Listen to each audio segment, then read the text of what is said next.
Hello नमस्कार दोस्तों, स्वागत है आपका हमारे यूट्यूब चैनल पर। सीटेट दिसंबर की नोटिफिकेशन आ चुका है, तो उसके लिए हम लोग देखेंगे प्रीवियस ईयर का पेपर 2019 में जो हुआ था। तो एक एक वीडियोस के माध्यम से आपको सारे प्रीवियस ईयर के जितने भी पेपर होंगे सारे प्रोवाइड करवाए जाएंगे इस चैनल के माध्यम से। तो वीडियो शुरू करने से पहले आप लोगों से एक बात कहना चाहूँगा कि जिन दोस्तों ने चैनल को सब्सक्राइब नहीं किया तो प्लीज़ चैनल को सब्सक्राइब कर लीजिएगा और पास में जो बेल आइकन होता है उसको भी ज़रूर दबा लें। चलिए शुरू करते हैं। सबसे पहले हम लोग क्वेश्चन नंबर 1 से 30 तक की बाल विकास के क्वेश्चन देखेंगे, जिसमें पहला क्वेश्चन है, देख लेते हैं। भाषा के अर्जन एवं विकास के लिए सर्वाधिक संवेदनशील अवधि जो है वो कौन सी है? तो ये है ऑप्शन 2, प्रारंभिक बाल्यावस्था। निम्नलिखित में से कौन सी लॉरेंस कोहलबर्ग के द्वारा प्रस्तावित नैतिक विकास की एक अवस्था है? तो ऑप्शन दूसरा हो जाएगा सामाजिक अनुबंध अभिविन्यास। अगला है, कक्षा में परिचर्चा के दौरान एक शिक्षक प्रायः लड़कियों की तुलना में लड़कों पर अधिक ध्यान देता है, यह किसका उदाहरण है? तो ऑप्शन ए, जेंडर पक्षपात। बच्चों में जेंडर रूढ़िवादिता एवं जेंडर भूमिका अनुरूपता को कम करने के लिए निम्नलिखित में से कौन सी पद्धति प्रभावशाली है? तो इसका हो जाएगा ऑप्शन एक, जेंडर पक्षपात के बारे में परिचर्चा।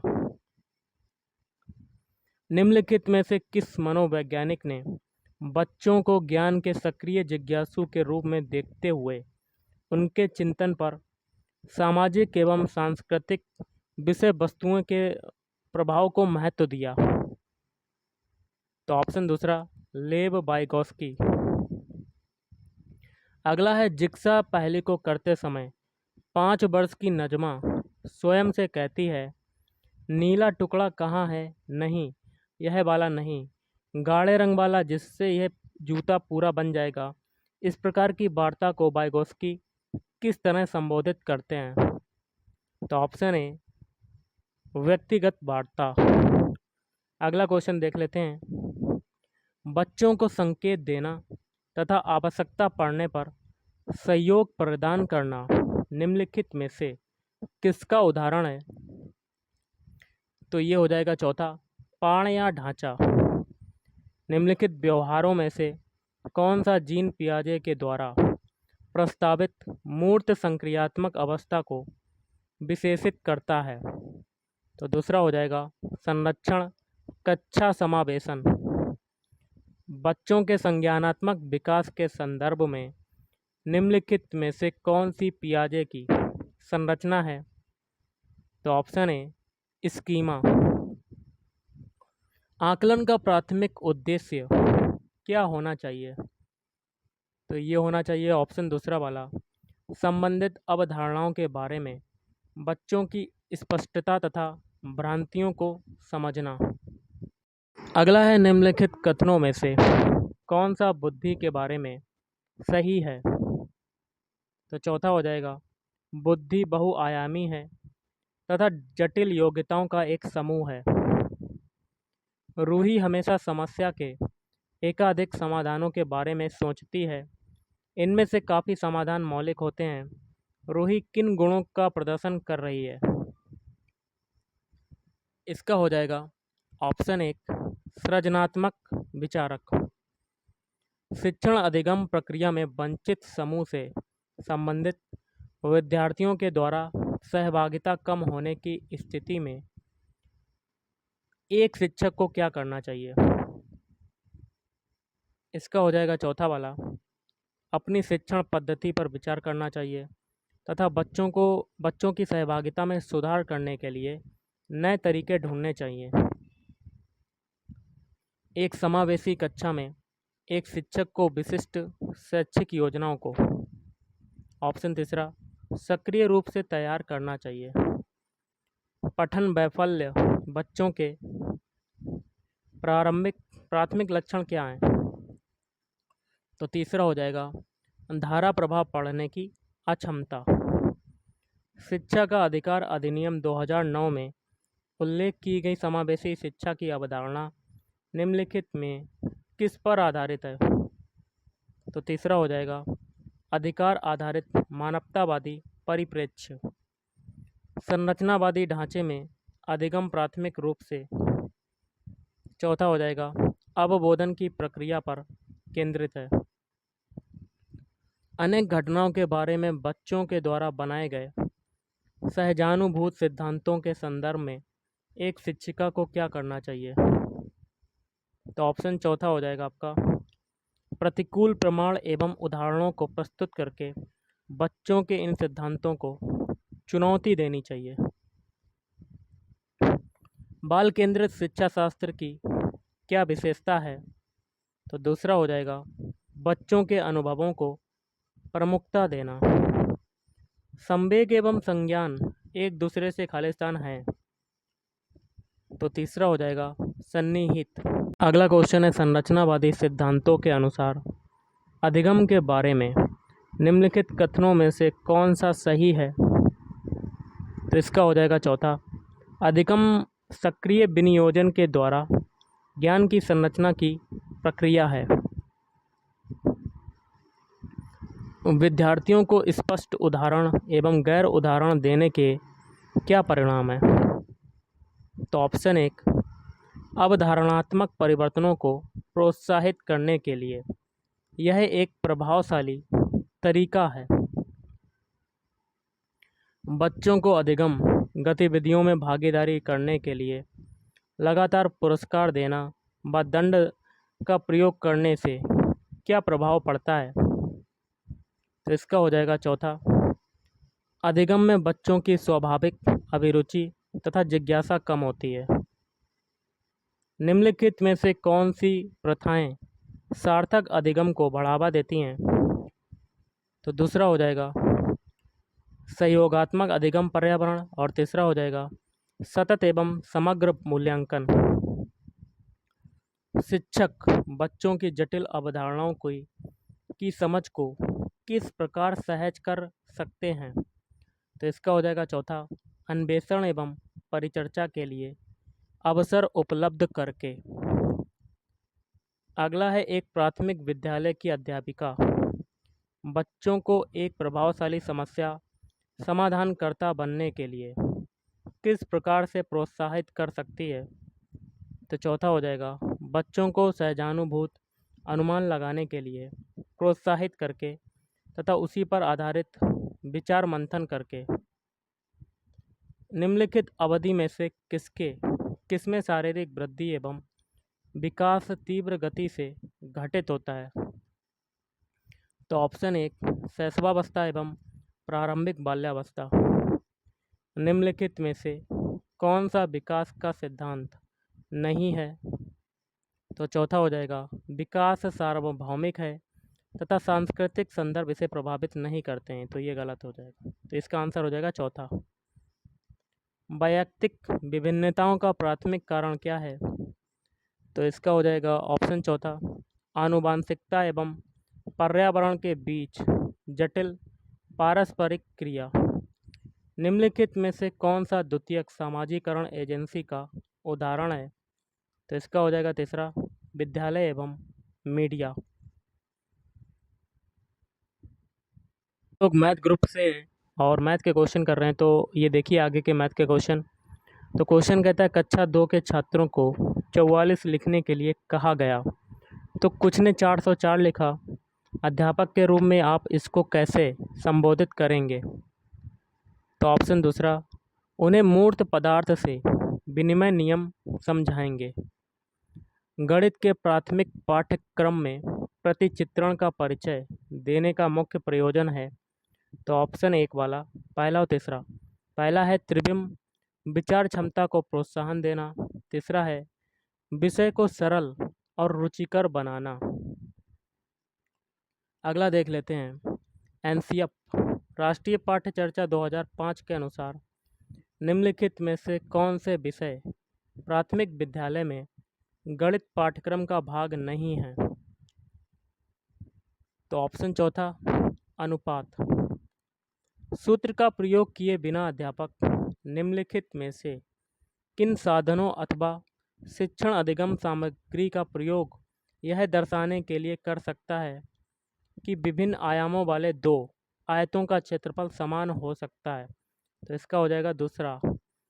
तो कौन कौन से हो सकते हैं? ग्राफ पेपर और चौथा टाइल। निम्न में से गणित में उपलब्धि कम होने का कारण क्या हो सकता है? तो इसका हो सकता है चौथा, व्यक्ति की स्वाभाविक क्षमता।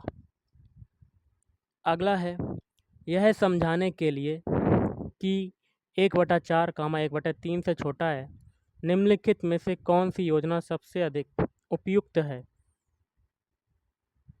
तो ऑप्शन दूसरा, कागज की पट्टियों का प्रयोग। प्राथमिक कक्षाओं में बच्चों को गणित पढ़ाने के लिए बनाई जाने वाली पाठ्य योजना का निम्नलिखित में से कौन सा अति महत्वपूर्ण पहलू है? तो तीसरा वाला हो जाएगा, विद्यार्थियों को अवसर देना कि वे संकल्पनाओं की संरचना करें। निम्नलिखित में से किसे संरचनात्मक या रचनावादी गणितीय कक्षा कक्ष का लक्षण नहीं माना जा सकता है? तो तीसरा है, प्राथमिक स्तर पर आकलन के लिए विषय परक प्रकार की परीक्षा का उपयोग किया जाता है। निम्नलिखित में से कौन से कथन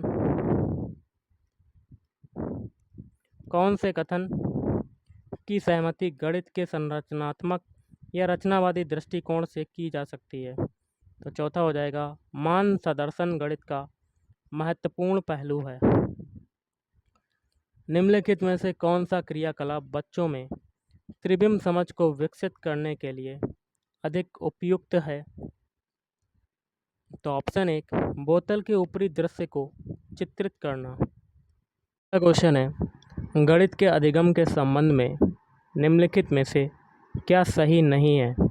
तो ऑप्शन 1, गणित में उत्कृष्ट प्रदर्शन की प्रतिभा स्वाभाविक होती है। तो ये सही नहीं है, बाकी के 3 सही हैं। अध्यापक के सीखने वालों के प्रति विचारों का अधिगम परिणामों पर प्रभावशाली असर होता है। तीसरा है, विद्यार्थियों की सामाजिक आर्थिक पृष्ठभूमि का गणित के निष्पादन पर असर होता है।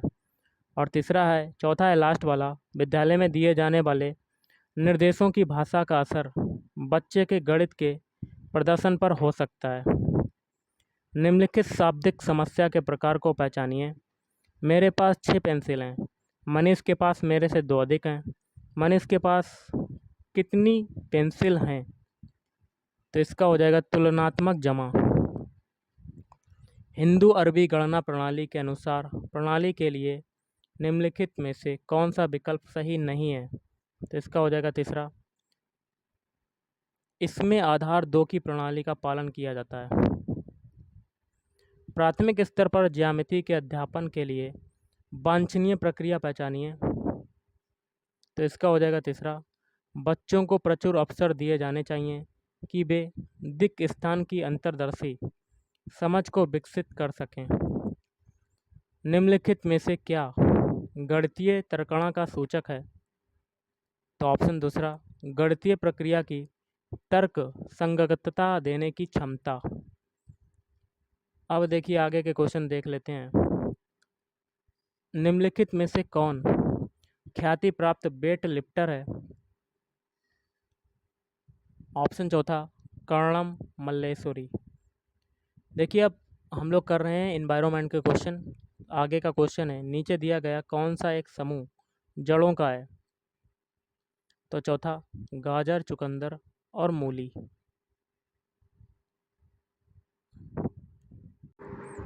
अगला है, रेगिस्तानी ओक एक पेड़ है जो पाया जाता है। ऑप्शन दूसरा, ऑस्ट्रेलिया में। निपेंथिस वह पौधा जो शिकार करता है के विषय में नीचे दिए गए कथनों पर विचार कीजिए। इसका हो जाएगा देखिए पहला वाला, ए और बी। यह पौधा ऑस्ट्रेलिया, इंडोनेशिया और भारत में मेघालय में पाया जाता है। और बी है, इसका आकार घड़े जैसा होता है और इसका मुंह एक पत्ती से ढका होता है। भारत की आज़ादी से पहले महात्मा गांधी ने जिस दांडी के समुद्र तट पर अपनी प्रसिद्ध यात्रा की थी वह भारत के नीचे दिए गए किस राज्य में स्थित है? ऑप्शन चौथा, गुजरात। उच्च ज्वर, या तेज बुखार के साथ कपकपी जिसका उपचार सिनकोना पेड़ की छाल से किया जा सकता है वह है। ऑप्शन दूसरा मलेरिया। चेराओ नाच कहाँ के लोग करते हैं? तो ये हो जाएगा मिजोरम। तमिलनाडु के निकटवर्ती राज्य हैं? तो ऑप्शन चौथा आंध्र प्रदेश, केरल, कर्नाटक। एनसीएफ 2005 के अनुसार निम्नलिखित में से क्या प्राथमिक स्तर पर पर्यावरण अध्ययन शिक्षण का उद्देश्य नहीं होना चाहिए? इसका हो जाएगा चौथा पर्यावरणीय समझ के द्वारा बच्चों में सटीक संख्यात्मक कौशलों का विकास करना। पर्यावरण अध्ययन कक्षाओं 3 से 5 के लिए एक विषय क्षेत्र है जो संकलित करता है। तो दूसरा हो जाएगा पर्यावरण शिक्षा सामाजिक अध्ययन और विज्ञान की अवधारणाओं और मुद्दों को। निम्नलिखित में से क्या पर्यावरण अध्ययन के संदर्भ में सही है? तो इसका हो जाएगा दूसरा 1 व 2 की कक्षाओं के लिए भाषा और गणित के माध्यम से पर्यावरण अध्ययन पढ़ाया जाता है। नेक्स्ट है बच्चों को पर्यावरण अध्ययन को सीखने के लिए खोजने के द्वारा पर्याप्त समय दिया जाता है। यह इंगित करता है कि ऑप्शन तीसरा पर्यावरण अध्ययन बाल केंद्रित है।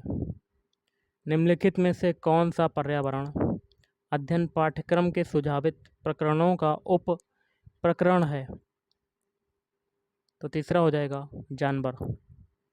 निम्नलिखित में से क्या पर्यावरण अध्ययन के शिक्षक के लिए वांछनीय गतिविधि है? तो पहला हो जाएगा विभिन्न कक्षाओं के बहुसांस्कृतिक क्षेत्रों को संबोधित करना। निम्नलिखित में से क्या पर्यावरण अध्ययन में बच्चों के द्वारा ज्ञान की रचना में महत्वपूर्ण है? तो ऑप्शन 1 हो जाएगा ए, बी और सी। बच्चों का सक्रिय भाग लेना, बच्चों के समुदाय के सदस्य, पर्यावरण अध्ययन की पाठ्य पुस्तकें। बच्चों को पर्यावरण अध्ययन सीखने में प्रभावशाली तरीके से जोड़ा जा सकता है। तो ऑप्शन दूसरा ए और बी वृत्तांत और कहानियाँ। पर्यावरण अध्ययन के शिक्षक के द्वारा बच्चों को जानवरों का अवलोकन और उसका चित्र बनाने को प्रेरित करने का उद्देश्य है। तो ऑप्शन चौथा ए, बी और सी बच्चों में सृजनात्मकता का विकास करना, बच्चों में अवलोकन और रचना कौशलों का विकास करना, बच्चों में सौंदर्यगत संवेदना का विकास करना। पर्यावरण अध्ययन में शिल्पकला और चित्रकला को समूह में करके सीखने पर बल दिया जाता है क्योंकि। तो इसका हो जाएगा तीसरा वाला समूह में सीखना कक्षा में सामाजिक अंतःक्रिया को बेहतर करता है। ऑप्शन बी तो हो गया, देखिए बी और सी। और चौथा है समूह में सीखना पर्यावरण अध्ययन के पाठ्यक्रम को समय पर पूरा करने में सहायता करता है। अगला है निम्नलिखित में से क्या पर्यावरण अध्ययन को सीखने का सबसे प्रभावशाली संसाधन है? तो तीसरा हो जाएगा ए और बी और सी परिवार के सदस्य, बी है समुदाय के सदस्य, सी है समाचार पत्र। निम्नलिखित सीखने के कौन से सिद्धांत का पर्यावरण अध्ययन में अनुसरण होता है? तो चौथा हो जाएगा ज्ञात से अज्ञात। निम्नलिखित में से कौन सा पर्यावरण अध्ययन में सीखने का रचनात्मक आकलन का साधन नहीं है? तो चौथा हो जाएगा वार्षिक उपलब्धि परीक्षण। निम्नलिखित में से किसको पर्यावरण अध्ययन में बच्चों के आकलन में दूर करना चाहिए? पहला हो जाएगा बच्चों के उत्तरों को सही या गलत रूप में आंकना। अगला है कक्षा 5 की एक शिक्षक एक क्रियाकलाप का संचालन करती है जिसमें वह कक्षा के बच्चों से फर्श पर चीनी के कुछ दाने डालने को कहती है और उनको चींटियों के आने का इंतज़ार करने को कहती है। बच्चों को इस क्रियाकलाप से अर्थपूर्ण सीखने को मिल सकता है यदि शिक्षक। तीसरा हो जाएगा बच्चों को क्रियाकलाप का अवलोकन, अनुभव साझा और उस पर चर्चा करने को प्रेरित करती है। नीचे दी गई सूची पर विचार कीजिए। इस सूची में निम्न में से कौन सा दूसरे से भिन्न है? दिया हुआ है कछुआ, घड़ियाल, कौवा, बतख और मछली। तो ऑप्शन दूसरा हो जाएगा कौवा।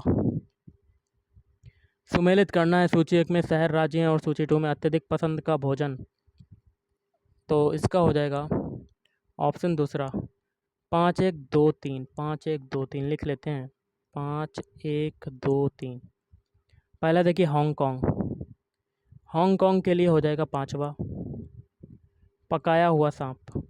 और केरल के लिए क्या हो जाएगा पहले से किसी भी करी के साथ उबला ट्रेपिओका। और कश्मीर के लिए क्या हो जाएगा सरसों के तेल में बनी मछली। और चौथा है गोवा। गोवा का हो जाएगा नारियल के तेल में बनी समुद्र की मछली। अगला कर लेते हैं क्वेश्चन। नीचे दिए गए पक्षियों की कौन सी प्रजाति झटके से अपनी गर्दन आगे पीछे करती है। तो ये हो जाएगा मैना। घरों के नीचे दिए गए विवरणों पर विचार करना है। तो ऑप्शन तीसरा ए और सी। ए है राजस्थान में गांव के लोग मिट्टी के घरों जिसकी छतें कटीली झाड़ियों की होती हैं में रहते हैं। और सी है लेह में पत्थर के 2 मंजिले घर बनाए जाते हैं, नीचे की मंजिल पर ज़रूरत का सामान और जानवरों को रखते हैं। हाथियों के विषय में नीचे दिए गए कथनों पर विचार करना है कोड के माध्यम से। इसका हो जाएगा आपका तीसरा 3-4-1। पहले 3 फिर 4 फिर 1। पहला तीसरा वाला देख लेते हैं। इन्हें पानी और कीचड़ में खेलना बहुत भाता है, इससे इनके शरीर को ठंडक मिलती है। दूसरा है किसी हाथियों के झुंड में सबसे बुजुर्ग हथनी ही सभी फैसले लेती है। और पहला है हाथी बहुत कम आराम करते हैं, यह एक दिन में केवल 2 से 4 घंटे ही सोते हैं। गाइस आज के इस वीडियो में इतना ही। अगर आपको वीडियो पसंद है वीडियो को लाइक करें, शेयर करें और चैनल को भी सब्सक्राइब करें। Thank you.